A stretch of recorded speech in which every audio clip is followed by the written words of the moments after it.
Ali, this says about this sort of huge exodus into retirement on behalf of different members of the House?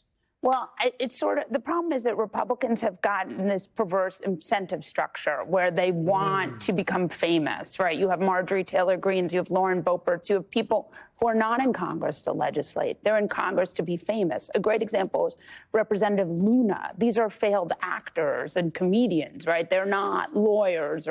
And so I do think you're seeing a real the people who are sort of serious people, like the Mitt Romneys, want to leave office. And that's going to be a real problem because the whole goal in Congress, the whole job is to create legislation and to pass laws. And these people like Marjorie Taylor Greene are not interested in that. They're interested in small dollar donations and getting famous.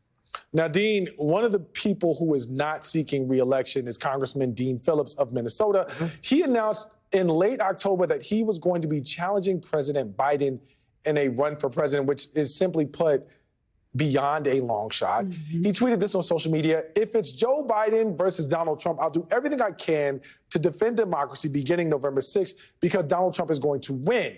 Now, is this actually going to help democracy, or are we just looking at the textbook notion of a spoiler candidate? Dean Phillips says no shot. But to Molly's point for a quick second here, there are members of Congress I wish would retire. Can we get Marjorie Taylor Greene to leave? Can we trade them to a foreign parliament and have some kind of trades like in sports teams? Lauren Boebert, please go. What's it going to take? Newsmax, give her a show so she leaves. This is what they're doing. They're not doing legislation. They're auditioning for Newsmax and Fox News. They don't high-five over legislation. They high-five getting over, I got a call back at Newsmax. I might get my own show.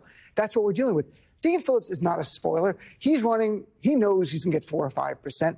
It's not going to change things. If you want to defend democracy now, stand with our Democratic nominee, who will be Joe Biden, because this election is not Trump versus Biden.